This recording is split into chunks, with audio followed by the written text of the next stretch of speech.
আমরা আলোচনা করি। এই আলোচনা করতে গেলে অনেক লম্বা টাইম লাগবে। আমি সংক্ষিপ্ত করে অল্প কিছু সময় আলোচনা করব ইনশাআল্লাহ, আকাশের অবস্থা বুঝে, আপনাদের ধৈর্য বুঝে। তবে এতটুকু অনুরোধ সর্বপ্রথমে করি আপনাদের কাছে, 12টা পর্যন্ত ধৈর্য সহকারে বসে থাকবেন তো ইনশাআল্লাহ? থাকবেন তো ইনশাআল্লাহ? কারা কারা থাকবেন না হাত তোলেন। আপনারা থাকবেন না? এক চাচা বলতেছে সারা রাত, মনে হয় চাচির কাছ থেকে বিদায় নিয়ে আসছে। আচ্ছা যাই হোক, সারা রাত আমার দরকার নাই। আমি জানি আপনারা ব্যবসা বাণিজ্য করেন, কর্মজীবী মানুষ, বগুড়ার মানুষ, বসে থাকার মানুষ নয়। বিদায় রংপুর গাইবান্ধা হলে নাই সারা রাত 2টা-3টা পর্যন্ত চালানো যাইতো, কিন্তু আমাদের 12টা পর্যন্ত হলেই হবে ইনশাআল্লাহ। তারপরে যদি আপনাদের ভালো লাগে, অবস্থা যদি ভালো বুঝি, তাহলে আরও কিছু সময় বাড়ানোর পরিকল্পনা করা হবে ইনশাআল্লাহ। আপাতত 12টা পর্যন্ত কারা কারা ধৈর্য নিয়ে বসে থাকবেন 2 হাত তুলে বলেন ইনশাআল্লাহ। দেখেন তো আশেপাশে হাত তোলেনি কারা। যারা ওয়াদা দিতে পারবেন না, আপনি এখনই আস্তে করে উঠে যান, আমার আফসোস নাই, আমার আফসোস নাই। অন্তত 12টা পর্যন্ত এই 1.5 ঘন্টা সময় আমাকে একটু দেন, কোরআনের মহাব্বতে দেন, কাজে লাগবে ইনশাআল্লাহ। থাকবেন তো ইনশাআল্লাহ? আর একবার বলেন ইনশাআল্লাহ। 12টা পর্যন্ত ধৈর্য সহকারে বসে থাকবেন, আল্লাহ কবুল করেন, জোরে বলুন আমিন। এমনিতেই লোকজন একটু কম বৃষ্টির কারণে, তাই না? আমার গাইবান্ধা জেলায় যদি আমি ওয়াজ করি, আমার নিজের গ্রামে আমি এই বছরে প্রধান বক্তা ওয়াজ করছি, আমার গ্রামে যে পরিমাণে লোক হয়েছিল, আমার অত্র ইউনিয়নের আশেপাশে যতগুলো মাহফিল হয়েছে, এত মাহফিলেও সব মাহফিল মিলে মনে করেন এত লোক হয় নাই। নিজের গ্রামে আমি ওয়াজ করছি। তো এই জন্য আপনাদের অনুরোধের ভাষায় বলবো, আমাকে একটু খালি সময় দেন, একটু কথাগুলো গোছায় নিয়ে বলতে দেন, তাহলে ইনশাল্লাহ আশা করি কোরআনের আলোচনা খারাপ লাগার কথা নয়। কথা বলেন না কেন? কোরআন ভালো লাগবে তাদের, যাদের অন্তরটা, এদিক খেয়াল করেন, যাদের অন্তরের ভিতরে কোরআনের মহাব্বত, দ্বীনের মহাব্বত আছে, তাদের কাছে কখনো কোরআন খারাপ লাগবে। ওয়াযাক্কির ফাইন্না যিকরা তানফাউল মুমিনিন, যারা আমার মুমিন বান্দা, তাদের সামনে যখন কোরআন দিয়ে ওয়াজ করা হয়, কোরআন থেকে উপদেশ দেওয়া হয়, এই কথাগুলো শোনার পর মুমিনদের উপকারে আসবে। বলুন সুবহানাল্লাহ। তাহলে আমি আপনাদের সামনে কথা বলবো পবিত্র কোরআনুল কারীমের 41 নম্বর সূরা, সূরাটির নাম হামিমা সিজদা। এই সূরার 30 নম্বর আয়াতে কারিমা আপনাদের সামনে তেলাওয়াত করেছি। এই সূরা থেকে আলোচনা করব ইনশাআল্লাহ। একটু জবান ছেড়ে সবাই একটু মহাব্বতে আমার সাথে পড়ুন। আউযু বিল্লাহি মিনাশ শাইতানির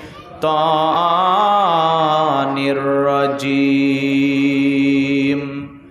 বিসমিল্লাহির রহমানির রহিম। বিতাড়িত মুরতাদ শয়তানের কাছ থেকে আল্লাহ পাকের কাছে আশ্রয় প্রার্থনা চাচ্ছি।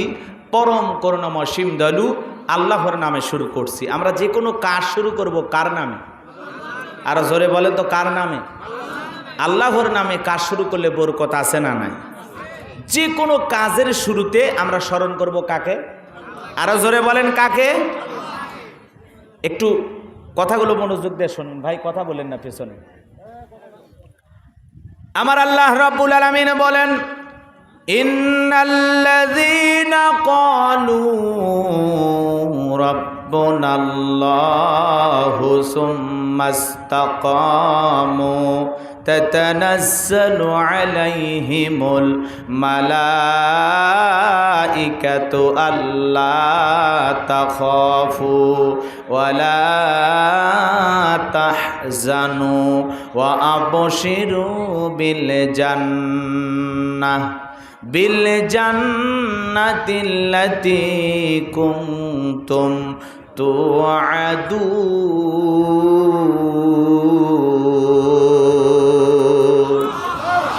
আরো জোরে বলুন আল্লাহু আকবার। আমার আল্লাহ রাব্বুল আলামিন বলেন, ইন্নাল্লাযীনা ক্বালু রাব্বুনাল্লাহ, নিশ্চয়ই যারা বলে আমি তাদের রব। জোরে বলেন তো, আমাদের রব কে? ইন্নাল্লাযীনা ক্বালু রাব্বুনাল্লাহ, নিশ্চয়ই যারা বলে আমি তাদের রব, আমাদের রব কে? আরো জোরে বলেন তো, আমাদের রব কে? একটু মনোযোগ দিয়ে কথাগুলো শুনবেন। এই আয়াতে কারিমা কোন প্রেক্ষাপটে আল্লাহর হাবিবের ওপরে নাজিল হয়েছে, সেই নাজিলের শানে নজুল জানার দরকার আছে না নাই? লম্বা হবে। আমি যদি শুধু শানে নজুল আলোচনা করি কমপক্ষে 2 থেকে 2.5 ঘন্টা সময় লাগবে। আমি সংক্ষিপ্ত করে বলি, খুব মনোযোগ দিয়ে কথাগুলো শুনবেন। আল্লাহর হাবিবের ওপর এমন প্রেক্ষাপটে আল্লাহ পাক এই আয়াতে কারিমা নাজিল করেছেন, যখন বিশ্ব নবীর প্রিয় 2 জন মানুষ মাত্র 3 দিনের ব্যবধানে মারা গেলেন। প্রিয় 2 জন মানুষ, একটা হলো চাচা আবু তালিব, আর একটা হলেন আম্মাজান খাদিজাতুল কুবরা রাদিয়াল্লাহু তাআলা আনহা। 2 জন মানুষ রসুলের কাছে প্রিয়, কম না বেশি? কথা বলেন না কেন? প্রিয় 2 জন মানুষ যখন চলে গেলেন, মনের অবস্থাটা কেমন বলেন তো? মনের অবস্থাটা অত্যন্ত খারাপ। রসুল ব্যথিত। এই ব্যথিত হৃদয় নিয়ে আল্লাহ রসুল দ্বীনের দাওয়াত দিতে লাগলেন। দাওয়াত বন্ধ নাই। আল্লাহ রসুল ব্যথিত হৃদয় নিয়ে তাইফে দাওয়াত দিতে গেলেন। তাইফের মানুষ দাওয়াত কবুল করেছিল নাকি উল্টো পাথর মেরেছিল? আমি অল্প করে বলতেছি, একটু মনোযোগ দিয়ে শোনেন। আল্লাহর হাবিবের ওপর বৃষ্টির পানির মতো পাথর নিক্ষেপ করেছিল তাইফের মানুষেরা। পাথর নিক্ষেপ করে জান্নাতি শরীর মোবারক থেকে রক্ত ঝরাইছিল। এত রক্ত ঝরেছিল, বিশ্বনবীর প্রিয় সাহাবী যায়েদ বিন হারেসা বলেন, বিশ্বনবীর দেহ থেকে রক্তগুলো ঝরতে ঝরতে বিশ্বনবীর জুতা মোবারকে রক্তগুলো জমাট বেঁধে থাকলো। আমি যখন জুতা মোবারক খুলতে গেলাম, টান দিয়ে খলে না, রক্তের সাথে জুতা আটকে গেছে নবীজির পা মোবারক। অনেক কষ্টে আমি বিশ্বনবীর পা থেকে জুতা মোবারক খুলতে পারলাম। এরকম ব্যথিত হৃদয় দিয়া আল্লাহর হাবিব যখন তাইফের মানুষেরা দাওয়াত গ্রহণ করল না, সেখান থেকে ফিরে আসার পর 1 দিন 2 দিন নয়, 19 দিন আল্লাহর হাবিবের ওপরে কোনো ওহী নাজিল হয় না, বিশ্বনবীর ওপরে কোনো ওহী নাজিল হয় না। সাহাবাই কিরামদেরকে নিয়ে মক্কার কাফির বেঈমানরা সমালোচনা শুরু করলেন, নানান ধরনের কথা বললেন। তারা ডেকে বলে, কি ব্যাপার, তোমাদের নবীর ওপরে যে জিন ভর করেছিল সেই জিন কি চলে গেছে? জোরে কন্যা উযুবিল্লাহ। আবার কেউ কেউ বলতে লাগলেন, কি ব্যাপার, তোমাদের নবী মুহাম্মদ সাল্লাল্লাহু আলাইহি সাল্লাম তার নতুন কোনো তথ্য, নতুন কোনো খবর তো আমরা পাই না, নাকি তার আল্লাহ তারে ভুলে গেছে? জোরে কন্যা উযুবিল্লাহ। এইভাবে তারা নানান ধরনের সমালোচনা শুরু করলেন। সাহাবাই কিরামদের কথাগুলো বলতে লাগলেন। সাহাবাই কিরাম মনের দিক দিয়ে একটু কষ্ট পাইতে লাগলেন। আহারে কি হইল, 19 দিন হয়ে যায়, জিবরাইল আসে না, নবীজির ওপরে নতুন কোনো আয়াতে কারিমা নাজিল হয় না। তারাও ব্যথিত, ভরাক্রান্ত হৃদয় নিয়ে সবাই টেনশন ভাব, সকলের মনের অবস্থা একটু অন্যরকম হতে লাগলো। এই সময় এমন একটি পাওয়ারফুল আয়াতে কারিমা জিবরাইলের মাধ্যমে আল্লাহ রাব্বুল আলামিন তার হাবিবের ওপর মুহাম্মদ রাসূলুল্লাহ সাল্লাল্লাহু আলাইহি সাল্লামের ওপরে নাজিল করলেন। বলুন আল্লাহু আকবার। আসমান থেকে জিবরাইল এসে বিশ্বনবীকে শোনায়া দিলেন, ইন্নাল্লাযীনা ক্বালু রাব্বুনাল্লাহ,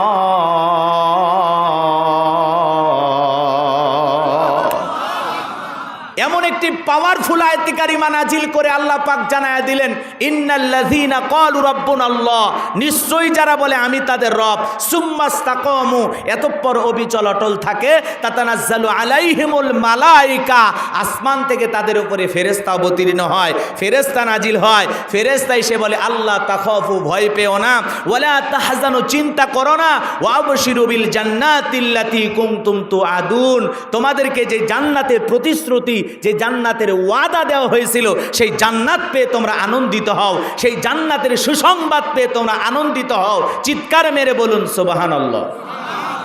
কত পাওয়ারফুল আয়াতে কারিমা, একটু মনোযোগ দিয়ে শোনেন, খুব মনোযোগ দিয়ে শোনেন। ইন্নাল্লাযীনা ক্বালু রাব্বুনাল্লাহ, নিশ্চয়ই যারা বলে আমি তাদের রব, আমাদের রব কে? একটু মনোযোগ দিয়ে শোনেন। সব জায়গায় এদিক সেদিক করলে হবে না। সুম্মাস্তাকামু, আল্লাহ বলেন এই কথার উপরে যারা ইস্তেকামাত থাকে, দৃঢ় থাকে, মজবুত থাকে, ঝড় তুফান আসে কিনা, আইলা, নার্গিস, টর্নেডো, হুদহুদ, কথা বলেন না কেন, সনি ফনি, নানান ধরনের ঘূর্ণিঝড়ের নাম আপনারা শুনেছেন। রাস্তাঘাটে বিরাট বিরাট গাছ থাকে না, কথা বলেন না কেন, অনেক গাছ গছালি লাগানো থাকে। ঝড় তুফান যখন হয়, আইলা, নার্গিস, হুদহুদ যখন হয়, এই ঝড়ের মোকাবেলা করতে গিয়ে অনেক গাছ গছালি ভেঙে শেষ, এরপরেও কিছু গাছ দাঁড়িয়ে থাকে। কথা বলে না কেন? এই ঝড় তুফানের ভিতরেও কিছু কিছু গাছ মজবুতভাবে দৃঢ়ভাবে দাঁড়িয়ে থাকে, এর নাম হলো সুম্মাস্তাকামু, ইস্তেকামাত থাকা। দুর্বল হলে চলবে না, ভেঙে পড়লে চলবে না। দেখলে দাড়ি ধরতেছে, দেখলে টুপি ধরতেছে, ওই সামনে মিছিলে পুলিশ লোক ধরতেছে, এগুলো দেখে যদি আপনি ভয় পান তাহলে তো আপনি মজবুত থাকতে পারবেন না। কথা বলেন ঠিক কিনা? আপনাকে এই কথার উপরে ইস্তেকামাত থাকতে হবে। ইন্নাল্লাযীনা ক্বালু রাব্বুনাল্লাহ, নিশ্চয় যারা বলে আমি তাদের রব, সুম্মাস্তাকামু, এই কথার উপরে ইস্তেকামাত থাকতে গিয়ে, দৃঢ় থাকতে গিয়ে, মজবুত থাকতে গিয়ে আপনার উপরে মিথ্যা মামলা আসতে পারে, হামলা আসতে পারে, নির্যাতন আসতে পারে, ইসলাম মানার কারণে ঘর ছাড়া বাড়ি ছাড়া হওয়া লাগতে পারে, হাজারো নির্যাতন, জালেমের জুলুম সব কিছু সহ্য করেও আপনাকে এই কথার উপরে টিকে থাকতে হবে, আমার রব আল্লাহ, আল্লাহ ছাড়া দুনিয়ার কোন নাস্তিক বেঈমানের কাছে মাথা নত করা যাবে না। একটুতেই আমরা যে না অবস্থা ভালো না, আপাতত সেলুনে যায় দাড়িটা কেটে ফেলে দিই, অবস্থা পরিবর্তন হলে পরে সুন্নত পালন করা যাবে। কথা কয় না কেন? এই দুর্বল ঈমান নিয়ে আপনি জান্নাতে যাবেন? এই দুর্বল ঈমান নিয়ে কথা বলে না কেন? আপনার উপরে হাজারো মুসিবত চাপবে, হাজারো বিপদ চাপবে, ইসলাম মানার কারণে, ইসলামের পথে চলার কারণে আপনার বিরুদ্ধে নানান ধরনের ট্যাগ লাগানো হবে। কথা কয় না কেন? সব কিছু সহ্য করে আপনাকে টিকে থাকতে হবে। চলুন সামনের দিকে যাই, কথা অনেক বলবো, আল্লাহ যদি বলার তৌফিক দান করেন, জোরে বলেন আমিন। এইবার চলেন আমরা প্রথম থেকে শুরু করি। আল্লাহ রাব্বুল আলামিন বলেন, ইন্নাল্লাযীনা ক্বালু রাব্বুনাল্লাহ, নিশ্চয়ই যারা বলে আমি তাদের রব। বলেন তো আমাদের রবকে? ও বগুড়ার মুসলমান, আসমানের দিকে শাহাদত আঙ্গুলি দ্বারা ইশারা করে চিৎকার মেরে বলেন তো আমাদের রবকে? আরো জোরে ডাক দিয়ে বলেন তো আমাদের রবকে? আরো জোরে বলেন তো আমাদের রবকে? আর একবার চিৎকার মেরে বলেন তো আমাদের রবকে? এই যে আল্লাহ, বলেন তো কে? হাত নামান। এই যে আল্লাহ আল্লাহ বলে ডাক দিলাম, আমাদের আল্লাহ খুশি না বেজার? জোরে বলেন বাজান, খুশি না বেজার? দুনিয়াতে যদি বাবাকে ডাক দেওয়া হয়, বাবা, ও বাবা, বাবা, বাবা বিরক্ত হয়ে বলে অত বাবা বাবা করিস কেন, তোর কি হয়েছে, মরণের বিগার উঠছে? যদি মাকে ডাক দেন, মা, ও মা, মা, মাও রাগান্বিত হয়ে বলে অত মা মা করিস কেন, তোর কি সমস্যা, এত মেয়ে মেয়ে করিস কেন, তুই কি এখনো ছোট বাচ্চা? মানে অতিরিক্ত মা শুনতে মায়েরও বিরক্ত লাগে, মা রাগান্বিত হয়ে যায়। ভাইকে যদি অতিরিক্ত ডাক দেন, ভাই ভাই, লিটন ভাই, সাদত ভাই, ভাইও রাগান্বিত হয়ে বলে আর একবার ভাই ভাই বললে তুলে আসার মেরে তোর ভুরি ভাই করব। কথা বলে না কেন? এই কথাগুলোকে হাসানোর জন্য বলা, আসলে তা না।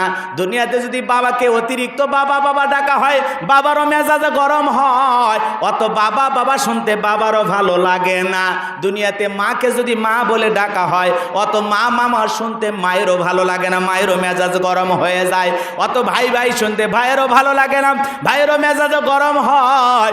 এমন এক সৃষ্টিকর্তা, এমন এক স্রষ্টা, এমন এক আল্লাহ পেয়েছি, কোটি কোটি বার ডাক দিল বিরক্ত হন না যিনি, তিনি কে?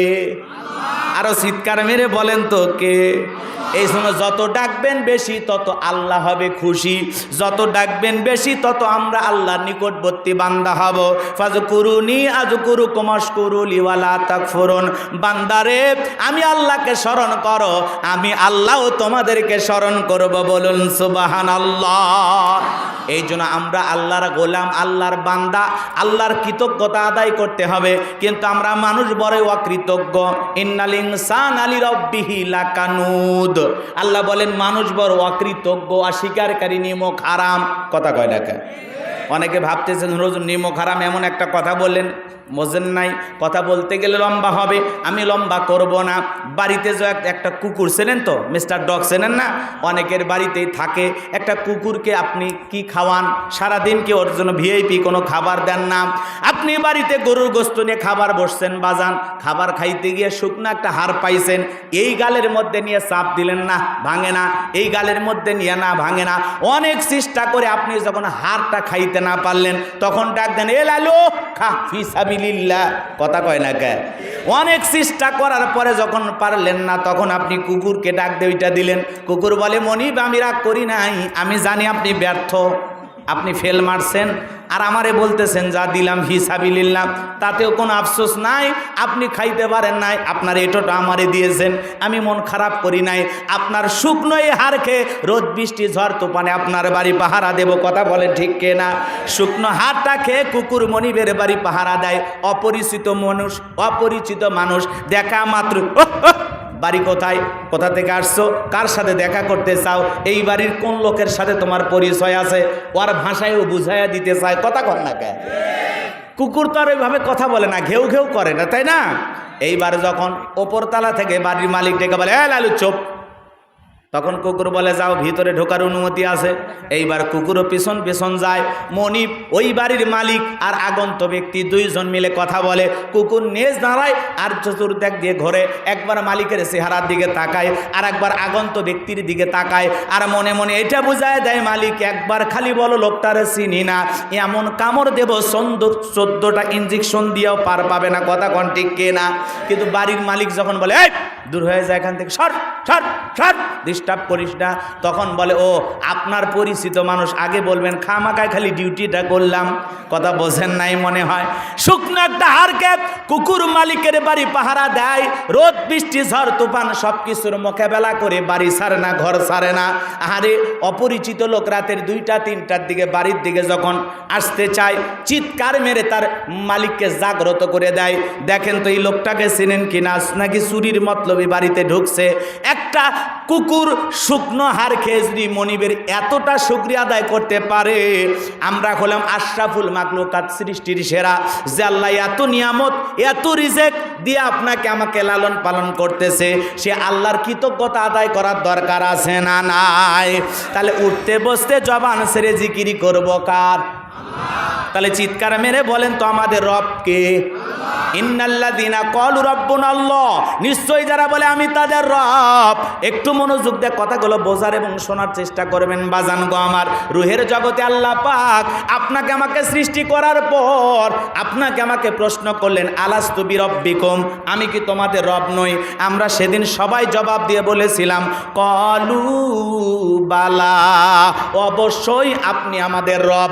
এই পৃথিবীর জমিনে আসার পর আল্লাহ রাব্বুল আলামিন সর্বপ্রথম যখন ওহী নাজিল করলেন, আমার আল্লাহ জানায়া দিলেন ইকরা বিসমি রাব্বিকাল্লাযী খলাক, পর তোমার রবের নামে যিনি তোমাদেরকে সৃষ্টি করেছেন। এই আয়াতের ভিতরেও রব শব্দ আছে না নাই? জীবনের পরতে পরতে রব, একটু মনোযোগ দিয়ে শোনেন বাজান। তাহলে আল্লাহ রাব্বুল আলামিন জানায়া দিলেন পর তোমার রবের নামে যিনি তোমাদেরকে সৃষ্টি করেছেন। সে রবের জ্ঞান শিক্ষা দেওয়া হয় কোথায়? স্কুল কলেজ নাকি মাদ্রাসায়? আরো জোরে বলেন কোথায়? মাদ্রাসায় শেখানো হয়। এজন্য বাজান গো আমার সন্তানকে মাদ্রাসায় দিতে হবে।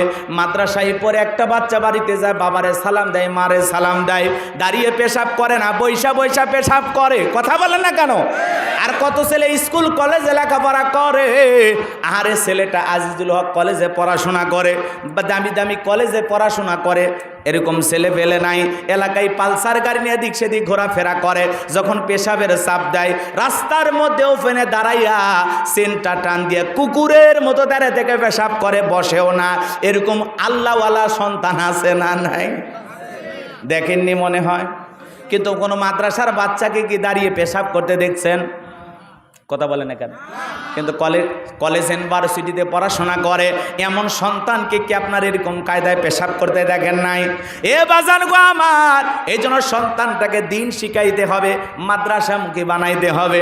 মাদ্রাসায় যদি সন্তান পড়াইতে পারেন, ওস্তাদ বলেছে বাবা পেশাব থেকে পবিত্রতা অর্জন না করলে, এই পেশাবের ছিটাফোঁটা যদি গায়ের মধ্যে লেগে যায়, পেশাব থেকে যারা পবিত্রতা অর্জন করবে না, এই পেশাব থেকে পবিত্রতা অর্জন না করার কারণে কবরের শাস্তি তাকে ভোগ করতে হবে। জোরে বলেন নাউজুবিল্লাহ।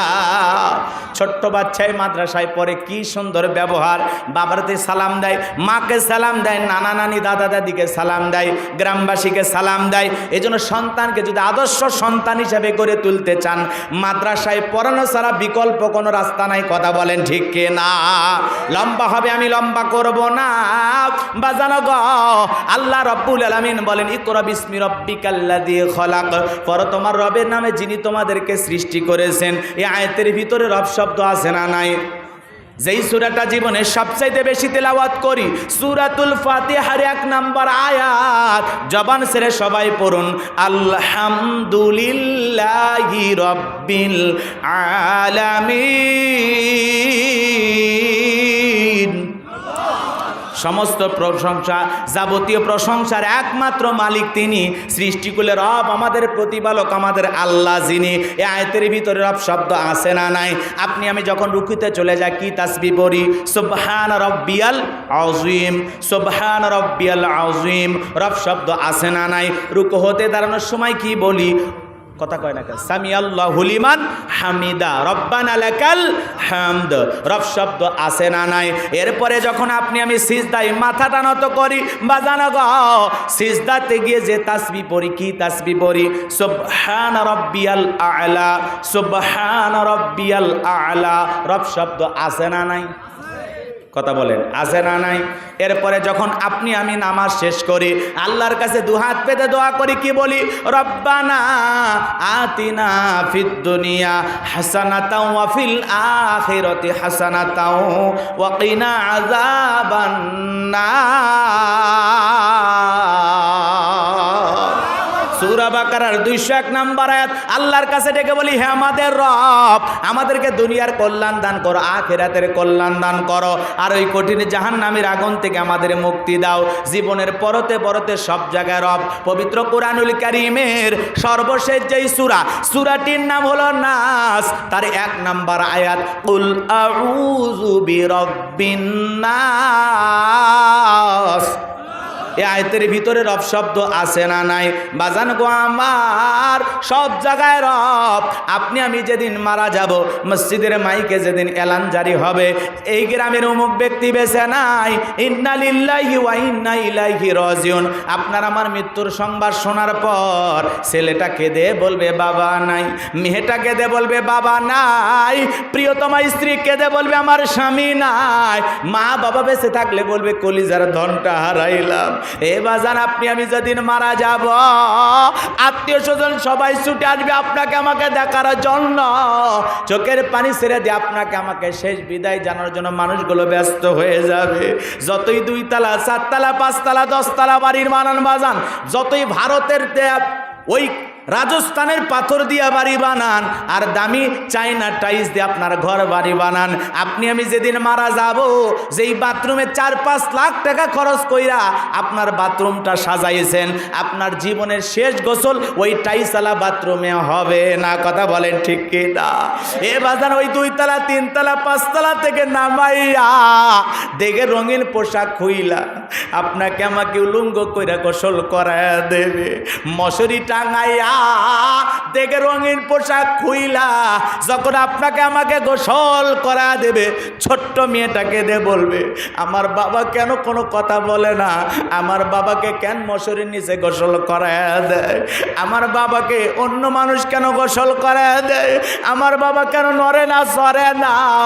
সবাই যখন বলবে তোমার বাবাটার বেঁচে নাই, ছোট্ট মেয়েটা না বুঝে বাবার মহাব্বতে চোখের পানি ছেড়ে দিয়ে কাঁদে।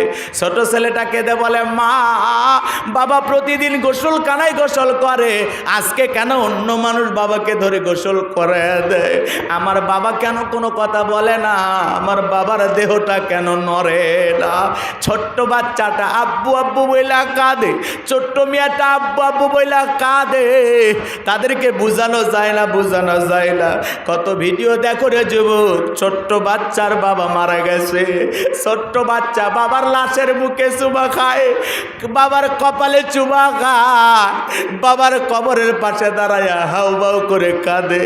ছোট্ট বাচ্চা না বুঝে কত কান্না করে তার বাবার জন্য।